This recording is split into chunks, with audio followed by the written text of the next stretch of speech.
Hello everyone, this is Mahesh and today I am going to read you a Chandamama story. This story is from September 2006 issue of Chandamama. Heard of snowwoman? It was raining when we woke up. The mountains were obscured by a heavy mist.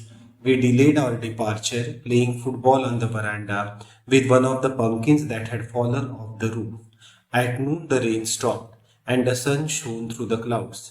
As the mist lifted, we saw the snow range, the great peaks of Nandakot and Trishul stepping into the sky. It's different up here, said Kamal. I feel a different person. That's the altitude, I said.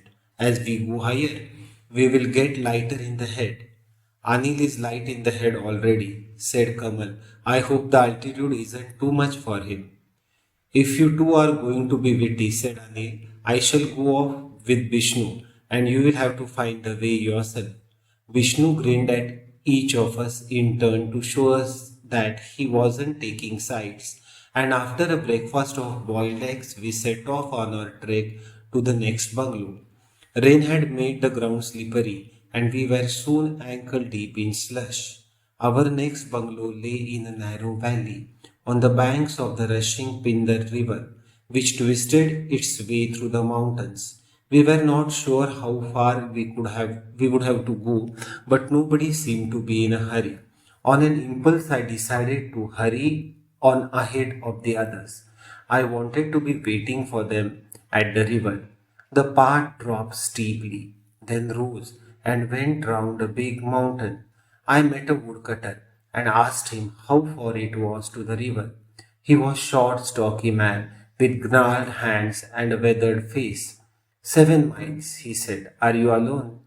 No, the others are following, but I cannot wait for them. If you meet them, tell them I'll be waiting at the river. The path descended steeply now, and I had to run a little. It was a dizzy, winding path. The hillside was covered with lush green ferns, and in the trees unseen birds sang loudly. Soon I was in the valley, and the path straightened out. A girl was coming from the opposite direction. She held a long, curved knife with which she had been cutting grass and fodder. There were rings in her nose and ears, and her arms were covered with heavy bangles. The bangles made music when she moved her hands. It was as though her hands spoke a language of their own. How far is it to the river? I asked. The girl had probably never been near the river, or she might have been thinking of another one, because she replied 20 miles without any hesitation. I laughed and ran down the path. A parrot screeched suddenly, flew low over my head, a flash of blue and green, and took the course of the path, while I followed its deepening flight until the path rose and the bird disappeared into the trees. A trickle of water came from the hillside, and I stopped to drink. The water was cold and sharp and very refreshing. I had walked alone for nearly an hour. Presently, I saw a boy ahead of me, driving a few goats along the path. How far is it to the river? I asked when I caught up with him. The boy said, Oh, not far, just round the next hill. As I was hungry, I pulled out some dry bread from my pocket and breaking it into two, offered a half to the boy. We sat on the grassy hillside and ate in silence. Then we walked on together and began talking. I did not notice the smarting of my feet and the distance I had covered, but after some time the boy had to diverge along another path, and I was once more on my own. I missed the village boy.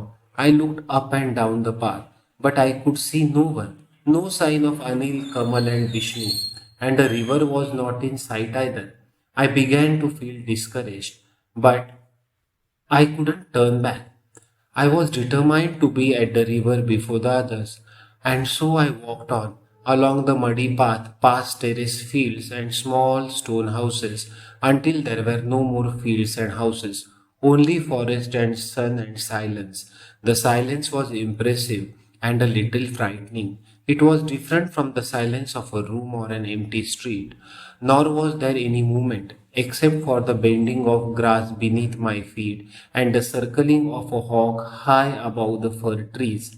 And then, as I rounded a sharp bend, the silence broke into a sound, the sound of the river. Far down into the valley, the river tumbled over itself in its impatience to reach the plains. I began to run, slipped and stumbled, but continued running, and the water was blue and white and wonderful. When Anil, Kamal, and Vishnu arrived, the four of us bravely decided to bathe in the little river. The late afternoon sun was still warm, but the water, so clear and inviting, proved to be ice cool. Only 20 miles upstream, the river emerged as a little trickle from the glacier, and in its swift descent down the mountain slopes, did not give the sun a chance to penetrate its water. But we were determined to bathe, to wash away the dust and sweat of our 2 days trudging, and we leapt about in the shallows like startled porpoises, slapping water on each other and gasping with shock of each immersion. Vishnu, more accustomed to mountain stream than ourselves, ventured across in an attempt to catch an otter, but wasn't fast enough. Then we were on the springy grass, wrestling each other in order to get warm. The bungalow stood on a ledge just above the river, and the sound of the water rushing down the mountain defile could be heard at all times. The sound of the birds, which we had grown used to, was drowned by the sound of the water.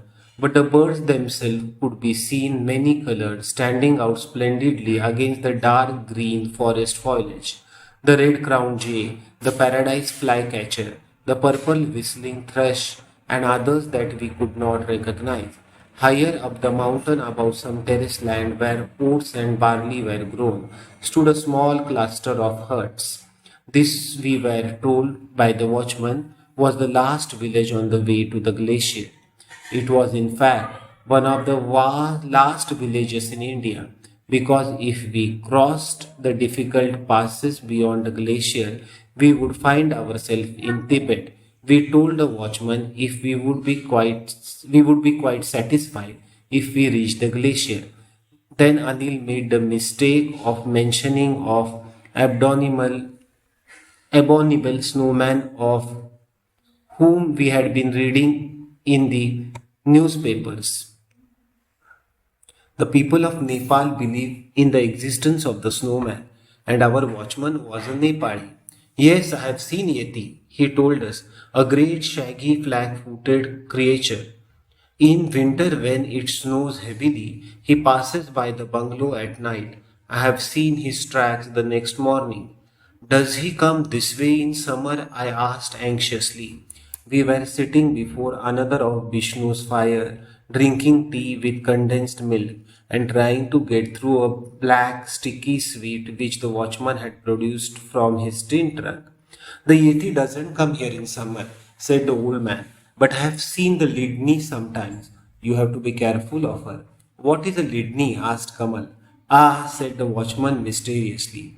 You have heard of the abdominal snowman, no doubt, but there are only a few who have heard of abominable snow woman, and yet she is far more dangerous of the two. What is she like? Asked Anil, and we all craned forward. She is of the same height as the Yeti, about 7 feet, when her back is straight, and her hair is much longer. She has very long teeth and nails. Her feet face inwards, but she can run very fast, especially downhill. If you see a Lydney and she chases you, always run uphill. She tires quickly because of her feet, but when running downhill, she has no trouble at all, and you have to be very fast to escape her. Well, we are all good runners, said Anil with a nervous laugh. But it is just a fairy story. I don't believe it.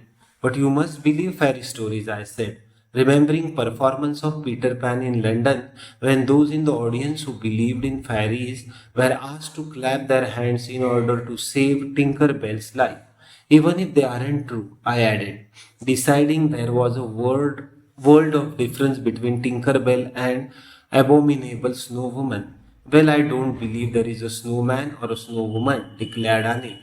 The watchman was most offended and refused to tell us anything about the Sakpa and Sakpani, but Vishnu knew about them, and later, when we were in bed, he told us that they were similar to snowmen but much smaller. Their favorite pastime was to sleep, and they became very annoyed if anyone woke them up, and became ferocious and did not give one much time to start running uphill. The Sakpa and Sakpani sometimes kidnapped small children and taking them to their caves would look after the children very carefully, feeding them on fruit, honey, rice, and earthworms. When the Sakpa isn't looking, he said, you can throw the earthworms over your shoulder.